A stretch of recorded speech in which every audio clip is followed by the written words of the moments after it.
भारत की रफ्तार को किया कम, पाकिस्तान और तुर्की की दोस्ती से हुआ भारत की नाक में दम। पाकिस्तान की सेना ने मिलाए ड्रैगन और तुर्की से हाथ, क्या भारत अब खाएगा शहमात।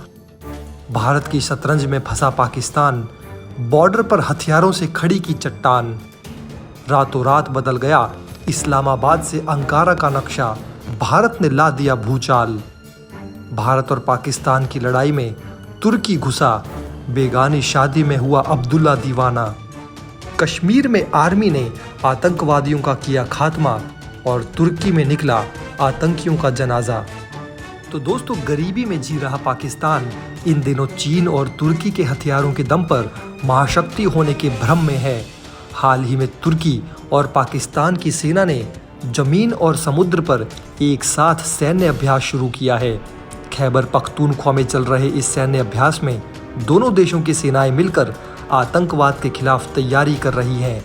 मीडिया में बताया जा रहा है कि तुर्की का पड़ोसी देश ग्रीस पाकिस्तान और तुर्की के बीच बढ़ती नज़दीकियों को लेकर चिंतित है, क्योंकि इससे भारत को खतरा हो सकता है।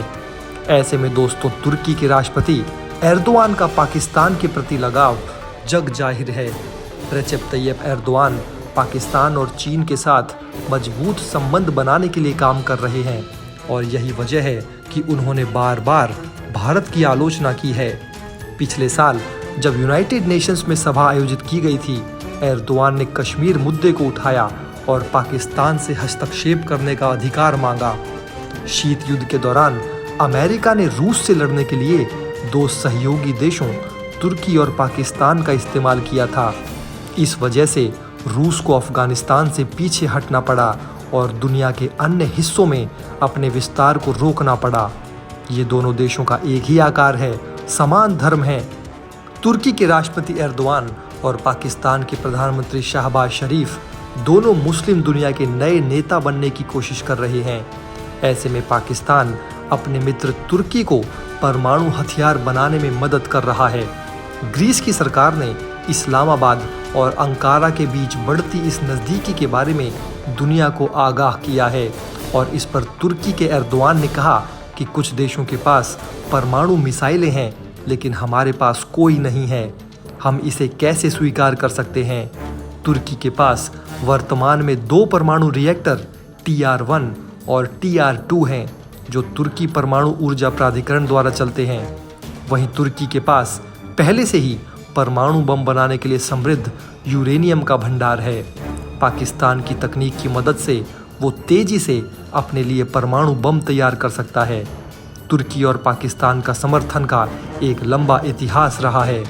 पाकिस्तान और तुर्की दोनों देशों की बढ़ती निकटता पर भारत की चिंताओं को दूर करने की उम्मीद के साथ धर्म के नाम पर अपने सैन्य संबंधों को मजबूत कर रहे हैं। तुर्की का जनरल मूसा अवसेवर कुछ समय पहले पाकिस्तान के दौरे पर था और उसकी यात्रा के दौरान दोनों देशों के सैन्य प्रमुखों के बीच एक समझौता हुआ था।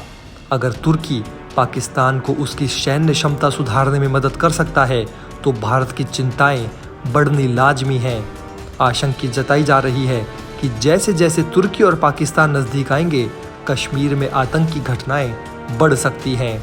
पाकिस्तानी सेना प्रमुख जनरल कमर जावेद बाजवा और तुर्की भूमि सेना के कमांडर जनरल मूसा अवसेवर के बीच बैठक के दौरान दोनों देशों के बीच सैन्य संबंधों को मजबूत करने पर सहमति बनी।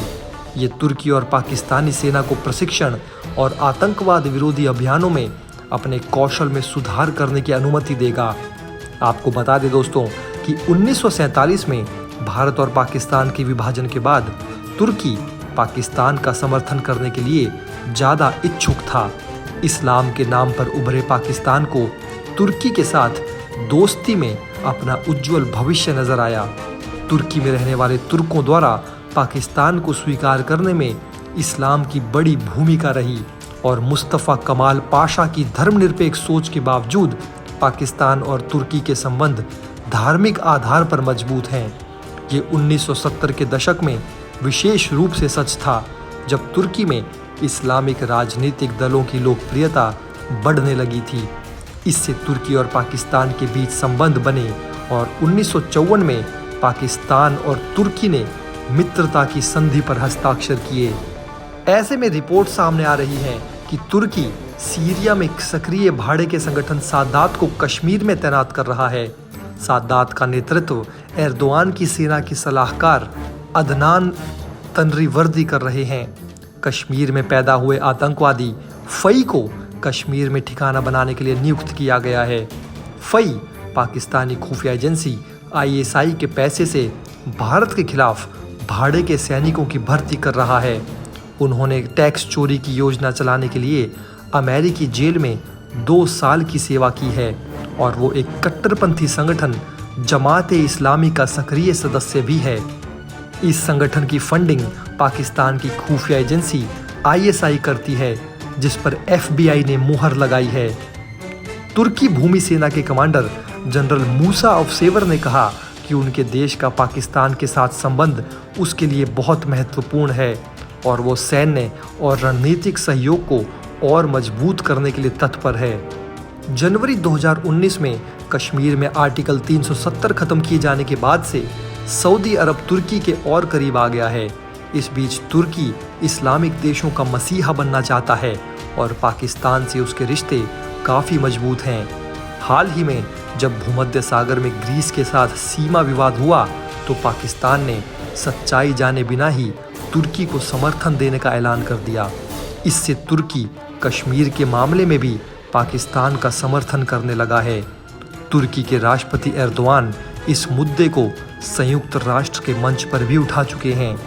तुर्की के प्रधानमंत्री रेसेप तैयप एर्दोआन ने फरवरी 2020 में कहा कि तुर्की और पाकिस्तान के बीच रक्षा संबंध दोनों देशों के लिए उतना ही महत्वपूर्ण था जितना कि तुर्की और पाकिस्तान के बीच संबंध पाकिस्तान के लिए। तुर्की वर्तमान में चौथे स्थान पर पाकिस्तान को हथियारों की आपूर्ति करता है, लेकिन दोनों देशों के बीच संबंध तेजी से बढ़ रहे हैं। चीन के लड़ाकू विमान बनाने के लिए पाकिस्तान और तुर्की मिलकर काम कर रहे हैं। इतना ही नहीं, दोनों देशों ने मिसाइल निर्माण को लेकर एक समझौते पर हस्ताक्षर भी किए हैं। तुर्की के अधिकारियों का कहना है कि उनका देश पाकिस्तान को एक रणनीतिक साझेदार के रूप में देखता है और लंबी दूरी की मिसाइल रक्षा परियोजना सिपार और TFX फाइटर जेट पर उसके साथ मिलकर काम कर रहा है।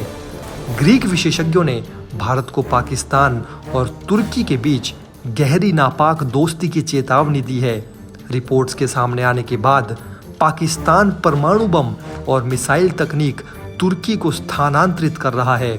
इसने दुनिया भर में व्यापक चिंता पैदा कर दी है और विशेषज्ञों ने कहा है कि इस साझेदारी से ग्रीस और भारत में आतंकवाद और क्षेत्रीय सुरक्षा में बढ़ोतरी होगी, जिससे भारत के लिए बॉर्डर पर अब बड़ा खतरा मौजूद है। ऐसे में दोस्तों, आपको क्या लगता है, क्या तुर्की और पाकिस्तान की बढ़ती दोस्ती से भारत को टेंशन लेनी चाहिए और भारत को इस पर क्या एक्शन लेना चाहिए? आपकी इस बारे में क्या राय है? आप हमें कमेंट बॉक्स में कमेंट करके ज़रूर बताइए।